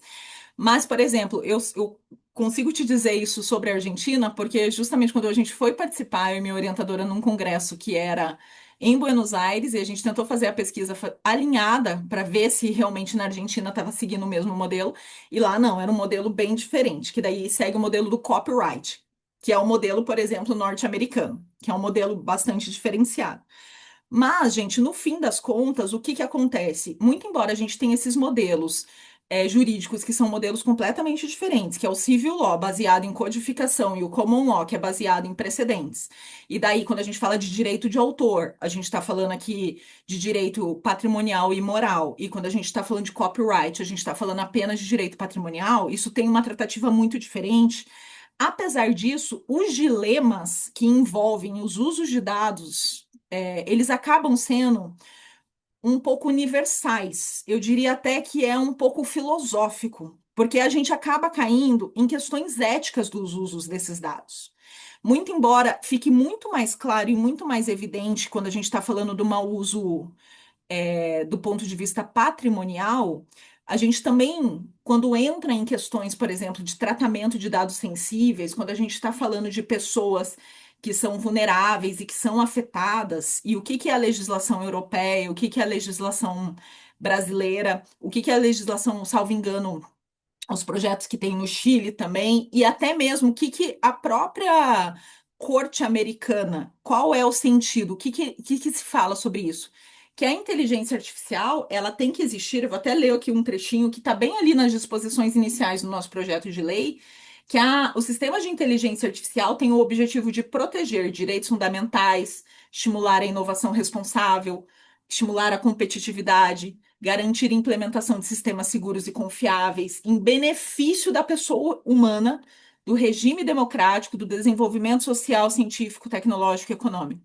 Esse primeiro artigo, que é quase ali um preâmbulo, basicamente esse é um norte que, independentemente do sistema jurídico que a gente esteja falando, a ideia é que essa regulamentação venha para isso, que a inteligência artificial venha para servir a humanidade e que ela, vindo para servir a humanidade, ela vem aqui para estimular e não para influenciar, não para trazer riscos excessivos que não são aceitáveis. Eu sei que na prática não é bem assim que funciona, né? Hoje em dia a gente nem precisa, por exemplo, aqui quando a gente fala de risco excessivo ou inaceitável, indução de comportamento. Hoje em dia, é até difícil a gente dizer se a gente escolhe a própria música, se a música que a gente escuta é realmente a música que a gente quer escutar, ou se realmente a gente, de alguma forma, pelo streaming que a gente utiliza, ela foi sugerida e a gente é sugestionável. As compras que a gente faz na internet, é difícil a gente dizer se isso é uma escolha real ou se não é. Então, assim, a indução de comportamento, exploração de vulnerabilidade, exploração de consumidor, por exemplo, os usos de dados, a gente sabe que do ponto de vista estratégico, os dados são utilizados justamente para a gente consiga, estrategicamente do negócio, otimizar esse negócio. Então, quando a gente está falando que não pode fazer isso, na verdade, a gente sabe que já acontece. É, identificação de monitoramento, identificação facial, etc. A gente passa o nosso rosto até na academia, no aplicativo da academia. Hoje em dia, nossos dados estão totalmente expostos. A gente está exposto assim, em vários níveis. A gente teve também algum tempo atrás, e o Ministério Público proibiu menores de idade vendendo o escaneamento da própria íris, dos olhos. Isso aconteceu aqui em Foz do Iguaçu. Então, assim, quando a gente está falando da regulamentação, como eu disse, o direito ele acaba sendo uma ciência social reativa. Ele sempre chega um pouco atrasado, porque o problema ele já aconteceu, a manifestação social já aconteceu. Então, ele vem para regulamentar algo que já está acontecendo. Normalmente, os tribunais tomam a frente. Então, por exemplo, enquanto a gente não tem legislação, ou onde a gente não tem legislação, quem decide são os tribunais. Então, aqui a gente fala lá dos Estados Unidos, quem que está decidindo isso? É a Suprema Corte. Onde está sendo discutido isso? É na Suprema Corte. Eles vão decidir. Lá eles usam o. Nossa, me fugiu completamente o nome, deixa eu pegar aqui para falar para vocês. Mas eles usam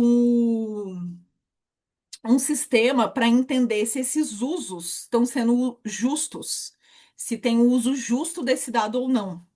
Porque tanto na nossa legislação codificada quanto lá no sistema de precedentes deles, a gente tem a questão dos pequenos usos, os usos de pequenos trechos. Então, além do uso para pesquisa de dados, então nesse caso não tem essa proteção por direitos autorais, a gente tem o uso de pequenos trechos ou pequenos usos. E daí, nesses casos também, a gente entende que não está sendo explorado, os direitos autorais de terceiro. Então, o que que as grandes empresas de tecnologias falam? Que usaram pequenos trechos, que usaram ali, fizeram pequenos usos e que não teve um uso a ponto, enfim, de gerar ali uma infração de direito autoral, etc. Ou então fizeram uso de dados públicos, o que também nem sempre corresponde à realidade. Bom, mas o fato é que, de toda forma, independente do sistema jurídico, a gente tem uma diretiva que é uma diretiva comum. E, como eu disse, é quase uma discussão filosófica, que a inteligência artificial ela tem que estar aqui para servir a humanidade e não para atrasar a humanidade. A gente não pode ter armas autônomas, enfim, mas a gente vê o quê? Hoje acontecendo a guerra é por drone em muitos lugares, etc.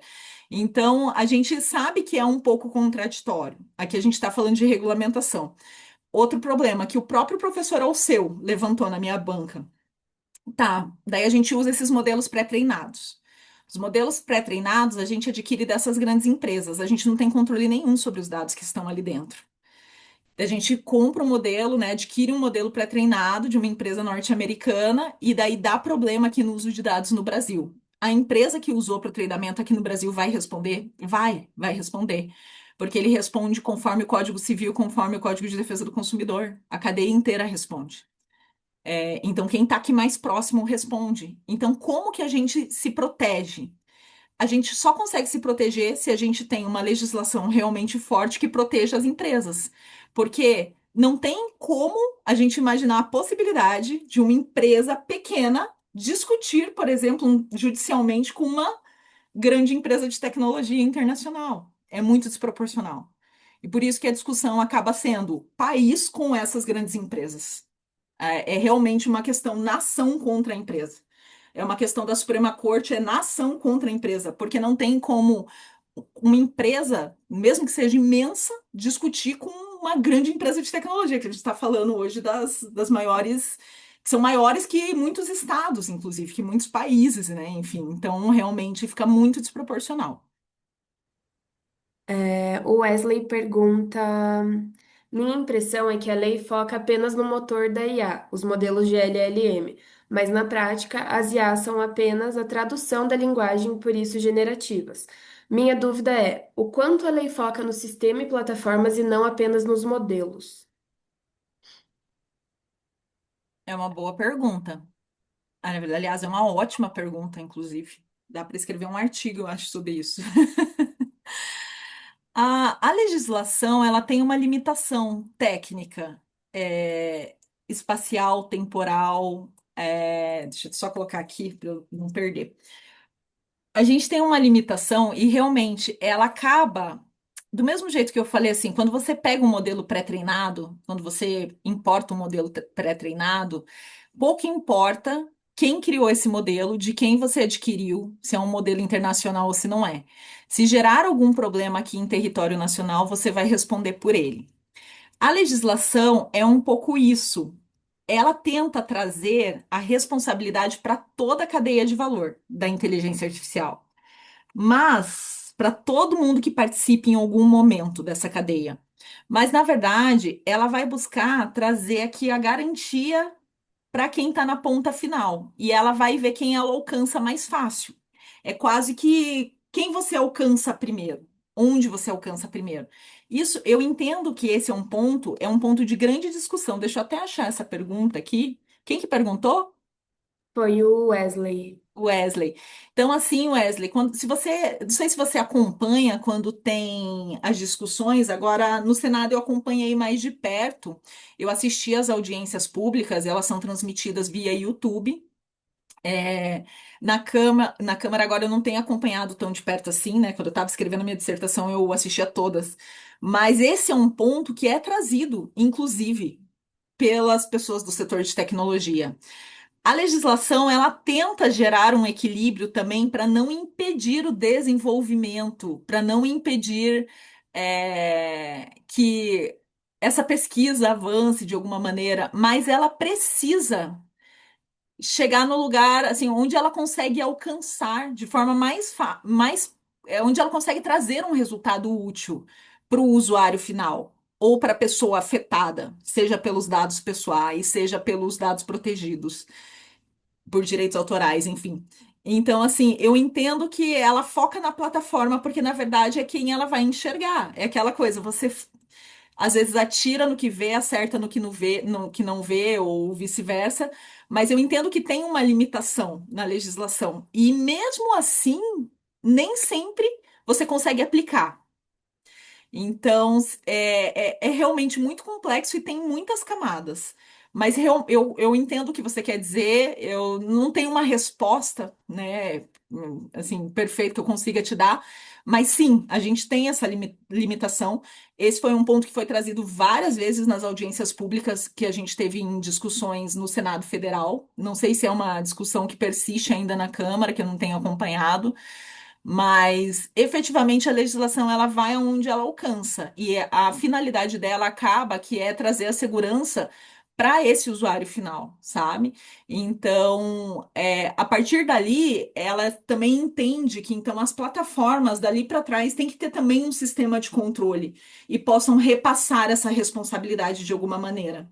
Porque não tem, mesmo tentando alcançar toda a cadeia, você acaba não alcançando. Então, assim, não é uma resposta totalmente satisfatória, mas eu acho que é mais ou menos por aí, sabe? Que a gente pode pensar que realmente existem essas limitações. Legal. E o Vanildo faz uma pergunta bem interessante, que é uma dúvida de muitos empreendedores e desenvolvedores, né? Como protegemos os conteúdos que estão nos blogs e websites da empresa para não serem usados indevidamente? Isso também é uma ótima pergunta, e esse é um dilema que existe desde sempre quando a gente está falando de direitos autorais. Principalmente com enfim, popularização do uso da internet, com a criação de conteúdo na internet, esse é um problema muito recorrente, né?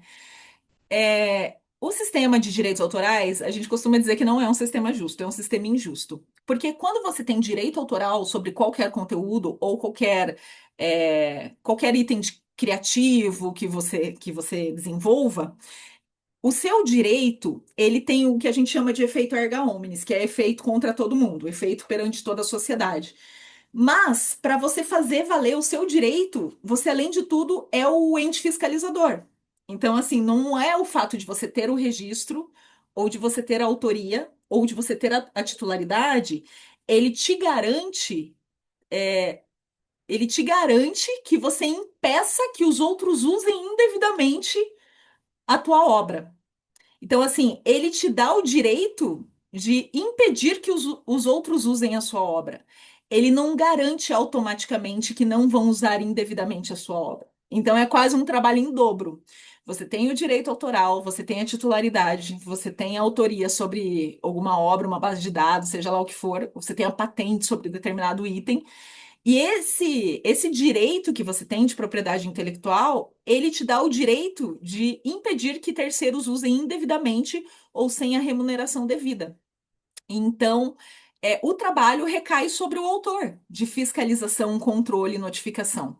Como que, por exemplo, no dia a dia, o que que acontece normalmente? Você identifica, vou falar aqui dar um exemplo bem do dia a dia, bem prático, assim. Você identifica que estão usando indevidamente a tua marca. Você tem uma marca registrada e a pessoa está usando. O que que você tem que fazer? Você que tem que notificar a pessoa para ela parar de usar a tua marca imediatamente ou te indenizar pelo uso indevido, etc e tal. Um fotógrafo identifica que a foto dela está sendo indevidamente utilizada num site de conteúdo comercial. É ele que tem que ir atrás. Não é assim um direito de aplicação automática. Então, o direito autoral, nesse sentido, é um direito que só te dá o direito de impedir que terceiros usem, mas a fiscalização e o controle desse uso indevido, infelizmente, também recai sobre o próprio autor. E daí o que que aconteceu? Aqui dá um exemplo do ChatGPT, né? Quando o ChatGPT começou a colocar referências, não sei se vocês lembram isso, colocar links, assim, fazendo referência dos textos que ele gerava, etc e tal. Daí, acho que foi o New York Times, né, que falou que estava usando conteúdo indevido, e eles falaram, não, mas o site não é de acesso público, a gente só está usando o site de acesso público. Eles usavam a informação de um blog que captava a informação do New York Times e daí publicava num blog de forma aberta, e daí o chat ia lá, cooptava essa informação e colocava o link de acesso. Então, assim, quem tem esse trabalho? Quem são as pessoas que estão na Suprema Corte pedindo para que tirem suas obras, que não usem, estão fazendo um esforço pelo opt-out, ou seja, para pedir que sua obra não seja, determinar que ela seja impedida de ser utilizada. E aqui eu deixo até uma observação, quem é da área da ciência da computação, toda vez que eu participo de congresso, eu sempre faço essa pergunta para os meus colegas, todos me respondem igual. Se tiver alguma mudança nesse sentido, até, por favor, fiquem à vontade para contribuir. Mas assim, a partir do momento que você já treinou a inteligência artificial com aquela obra, tem como destreinar? Você consegue destreinar uma rede de aprendizado profundo? Você não consegue. Então percebe que daí você precisa indenizar, porque destreinar você não vai conseguir. Mas ainda assim esse trabalho recai sobre o próprio autor, de fazer essa fiscalização, de fazer essa cobrança por uso indevido, pedir o opt-out, pedir que deixe de usar no futuro, etc. Muito bom. E vou fazer uma última pergunta aqui do César. Ele agradece, né? Obrigado pela sua palestra e segue a pergunta. Em um contrato de um software ou serviço digital que eu esteja adquirindo, quais seriam as palavras-chave ou termos óbvios que podemos procurar nesse contrato que abrem a porta para que meus dados sejam usados para alimentar e treinar um modelo? Perfeito, tá. Isso é uma pergunta bem importante, tá, pessoal? Quando a gente está falando do uso de sistemas de inteligência artificial, a gente tem que fazer anonimização de dados, sempre. Daí a gente tem hoje, quando a gente cria agentes, quando a gente cria aqueles robôs, a gente cria gems, etc., a gente também pode configurar no seguinte sentido: não quero que os dados que eu utilize aqui sejam utilizados para fins de treinamento. Mas a gente tem um problema elementar aqui. Você pode, na hora que você insere um prompt ou uma informação ou um documento, ele pode não usar aquela informação no treinamento, não usar aqueles dados para treinamento e absorção da informação. Mas quando ele te dá uma resposta, incluindo aqueles dados, a resposta que ele te dá, ele pode usar para treinamentos, para fins de treinamentos. Então, você tem que sempre fazer anonimização de dados quando você vai usar para fazer contrato ou para fazer uso uso de qualquer informação que seja sensível, que seja do teu cliente, enfim, você não pode utilizá-la abertamente, porque por mais que quando você insere, ele em tese não utiliza, esse em tese porque também é difícil da gente fiscalizar, a resposta que ele te dá usando esses mesmos dados, ele usa para fazer o treinamento do sistema. Agora sim, ele perguntou quais eram as palavras-chave para. Acho que era a primeira pergunta, era relacionada a isso, a segunda, acho que me perdi um pouquinho na pergunta. As palavras-chave ou termos que podemos procurar nesse contrato que abrem a porta para que meus dados sejam usados para alimentar e treinar um modelo. Eu não sei se eu entendi. Usar uma palavra-chave no contrato para ser usado como modelo? Não sei se eu entendi bem a pergunta. Não sei nem se eu respondi então certo, porque o que eu tinha entendido a princípio era essa questão que de dados que podem ser usados para alimentar e treinar o modelo, né? Como eu disse, Eu não você sei se pode, a não gente sei se pode, o César está aqui ainda para fazer essa pergunta. é, se o Talvez por César puder áudio, né? esclarecer, porque o que que acontece? Você hoje já tem essa perspectiva de configurar que você não, que os dados que você insira não sejam utilizados para o treinamento. Só que, e me parece que isso não pode ser um mero descuido, uma mera coincidência, tá lá no sistema, nas normas, nos termos de uso, que tudo aquilo que ele te traz de volta de informação, ou seja, se ele te responder usando os dados que você inseriu, a resposta dele ele pode usar como treinamento. Então, um dado que a princípio não seria utilizado quando você faz a inserção, quando ele te devolve, ele acaba usando para treinamento. Alguém quer colaborar? Alguém que entendeu melhor, talvez, Licença, a bom pergunta? dia. Oi, bom dia. A Wesley pergunta que está foi falando? contratual. Não, não, não. É Jefferson.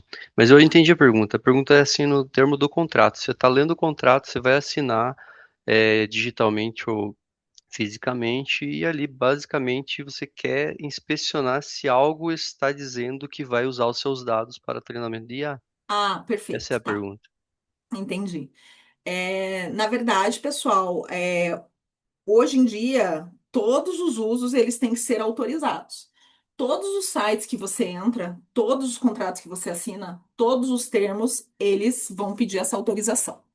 Quando a gente está falando de contrato, a gente tem duas modalidades de contrato. A gente tem os contratos que são propriamente ditos, que são acordados, e a gente tem contratos que são termos de adesão.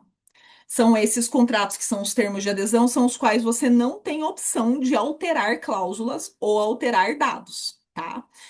Então, assim, o que que acontece? Usando um termo assim de um contrato digital ou um termo de adesão, você não vai ter opção, por exemplo, de seguir com o serviço ou seguir numa plataforma se você não aceitar os termos da forma em que eles se encontram.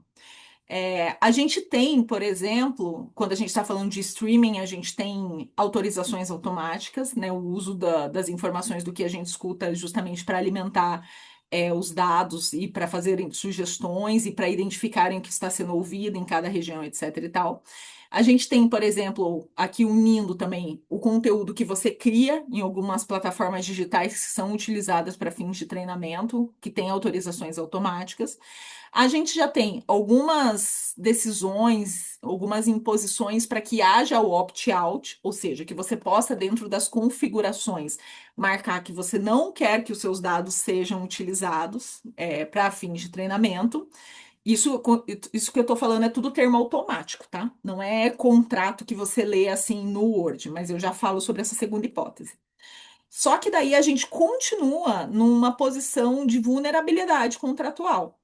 Porque mesmo nas plataformas que você tem a opção de marcar que você não quer que os dados ou que o seu conteúdo seja utilizado no treinamento, o que que acontece com o teu alcance? Normalmente, quem cria conteúdo precisa o quê? De alto alcance. Quando você marca que seu conteúdo não pode ser usado para fim de treinamento, o seu alcance automaticamente diminui. Então, a gente vive numa situação de vulnerabilidade contratual constante, quando a gente está falando de contrato com plataforma, tá? Daí a gente chama isso de contrato de adesão. O que que pode ser feito a partir disso? Da mesma forma, quando a gente está falando de direito do autor, é identificar os usos indevidos e daí buscar efetivamente ressarcimento, indenização, opt-out e é, a partir do uso indevido, em tese, pelas diretivas, você tem que ter um canal direto para fazer essas comunicações que são denúncias e fazer essas reclamações e buscar a indenização devida. Isso ainda na prática não é comum. Você tem que recorrer, por exemplo, ao Poder Judiciário. Você não tem um canal direto, um canal administrativo para isso. Quando a gente está falando de assinar um contrato, hoje vem tudo lá pelo BR5, vem tudo no sistema para você ler e fazer a assinatura, né? Quando a gente está falando ainda assim de contrato de adesão, por exemplo, uma empresa que vai te passar um contrato que é meramente um formulário, dificilmente você também consegue discutir. Mais uma vez, esses limites contratuais você só consegue discutir judicialmente. Agora, quando você está falando assim, um contrato B2B, ou então você está falando de um contrato realmente entre partes que você pode discutir, quando que você vai identificar? Ele tem que estar de forma clara.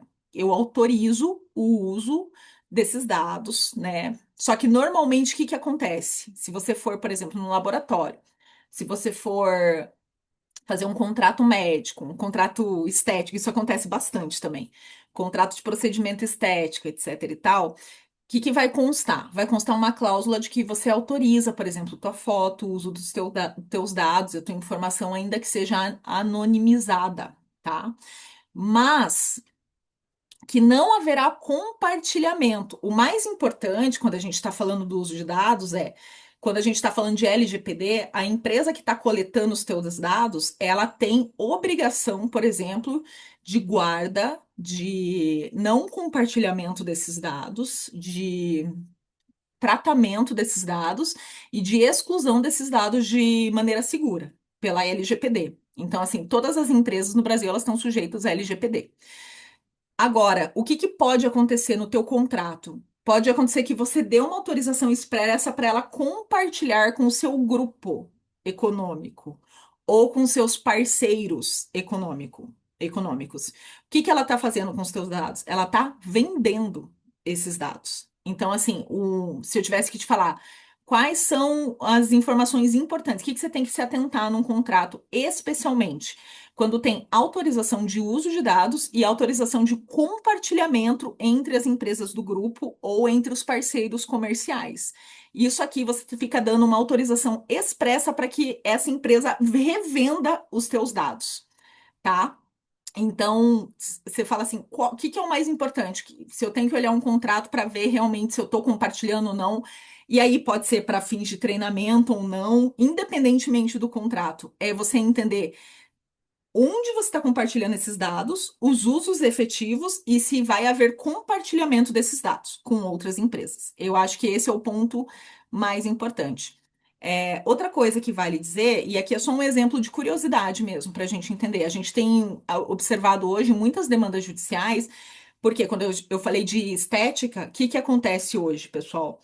As pessoas vão fazer um procedimento estético, tira foto do antes e depois tem o compartilhamento desse antes e depois nas redes sociais. Isso também é um grande problema, um grandíssimo problema, porque realmente você tem que identificar se isso está presente no teu contrato ou não, porque quando o dermatologista, enfim, seja lá quem for, faz esse compartilhamento, e isso é importante falar, até para conhecimento geral, para quem eventualmente não sabe sobre isso, mas assim, quando você compartilha uma foto com uma tarja preta ou com aqueles emojis na cara da criança, sabe, que você não quer expor, não faz diferença. A Big Tech, enfim, a empresa que está recebendo, ela vai receber a imagem e o emoji de forma dissociada. Ela não vai receber a imagem com o emoji colado. A não ser que você abra o seu, sei lá, sua internet lá, seu celular, daí você coloque a foto, coloque o emoji, daí você faça download da imagem como uma coisa só, e depois você poste a imagem com o emoji. Mas se for dois elementos, na hora que é feito o download lá no sistema, é feito o download de dois elementos separados. Então, você, além de ter a questão da exposição pública, por exemplo, de uma pessoa que fez um procedimento estético, a gente está falando de fornecimento aqui de informações de facial para uma empresa estrangeira. Então, assim, a gente tem realmente, isso é uma coisa recorrente que a gente tem observado. Mas, assim, isso tem que estar claro no contrato. E se consta uma cláusula geral falando que os seus dados estão sendo recebidos e serão tratados conforme LGPD, regra geral, você pode ficar um pouco mais tranquilo, porque ele vai ter que tratar, receber, armazenar de forma segura e não pode compartilhar. Agora, se você tem autorização para compartilhamento, e ele não vai falar com quem ele vai compartilhar, ele vai falar ou com empresas do grupo ou então com empresas parceiras, tá? E daí você abre um leque realmente do qual você não tem controle para onde esses dados estão sendo vendidos, compartilhados, etc. Agora acho que sim, né? Acho que foi mais por aí, acho que é a pergunta. Quando a gente está falando de termos ali de contrato de adesão, normalmente é só pela via judicial, porque senão a gente não consegue acessar, é, seja o produto, seja o serviço, seja o que for. É uma questão meio problemática, assim, mas enfim, daí demanda uma certa discussão. Eu acho que foi nesse viés mesmo, porque ele até comentou, depois. que era a dúvida mesmo era como isso estaria escrito no contrato, porque ele presta consultoria para uma empresa que não permite usar qualquer ferramenta de IA, o que é impossível, né? Porque tudo contém algum nível de IA Uhum. ali. O E Word, né? O Word eu- tem A, tudo tem A. Uhum. exato. E o Vanildo até complementou, ou seja, devemos nos preocupar em não infringir a lei, mas fica muito difícil evitar que violem nossos dados, seja como pessoa física ou jurídica no treinamento de IA. Gente, eu sei que não é justo. Falar efetivamente não é justo. E a gente sempre tem que andar da forma mais adequada possível, tem que tentar se cuidar o máximo possível. Eu vivo brincando com meu marido, eu falo, para de aceitar esses cookies o tempo inteiro. Vai lá nas preferências, marca só os necessários, fica aceitando cookie de publicidade toda hora. Mas é porque é muito complicado, sabe? É muito complicado. A gente conversa muito sobre isso. Particularmente, mas isso é uma opinião muito particular, fora aqui do contexto jurídico, enfim. Eu acredito que a nossa geração, assim, nossos dados já estão todos expostos. A gente já quase não tem mais controle nenhum sobre isso. Talvez as próximas gerações, eu vejo aí, tipo, as crianças que estão nascendo agora, os pais têm um pouco mais essa preocupação de não deixar estar na rede social, não permitir que as pessoas tirem foto, compartilhem na rede social. É uma forma de você tentar minimamente proteger a privacidade dessa nova geração, porque realmente nós estamos expostos. Hoje em dia, todos esses golpes que a gente vê, muito simples, outros mais complexos, é porque nossos dados pessoais, dados bancários, endereço, telefone, CPF, facial, elas estão expostas em todos os lugares. No condomínio, na academia. Então, assim, realmente, para a gente é complicado, mas é bom a gente entender esse contexto, ter consciência desse contexto, para evitar que adolescentes vendam escaneamento de íris por aí, por exemplo, né? Tentar preservar melhor aí as próximas gerações. Mas isso é normal também, porque a gente teve que enfrentar um problema que a gente não conhecia. Agora a gente está falando de algo conhecido e o que que a gente pode mudar daqui para frente. É, Muito bom, e daí concorda que o Yuri fez uma observação aqui que realmente já era, ela já tem todas as nossas informações no mundo inteiro, beleza. Mas a questão é como elas vão ser regulamentadas e responsabilizadas. E essa é a luta que a gente tem hoje. Essa é a luta que a gente tem hoje. A gente vê nas cortes superiores, nas Supremas Cortes, no mundo inteiro, essa é a discussão. Ok, você já se beneficiou. É aquilo que eu falei para vocês, quando a gente está falando de direito do autor já treinou o sistema de inteligência artificial. Não tem como voltar atrás, tá? Mas agora você vai ter que se responsabilizar sobre isso, você vai ter que indenizar sobre isso. Tem que ter uma consequência, né? Porque isso já aconteceu. O que foi feito, pouca coisa é possível voltar, né? Do marco zero, mas a gente tem que trazer essa responsabilização. A gente tem que trazer e essa regulamentação para os próximos, né? Para o que vem adiante. Então, mas o que aconteceu, a gente tem que indenizar, a gente tem que responsabilizar de alguma maneira.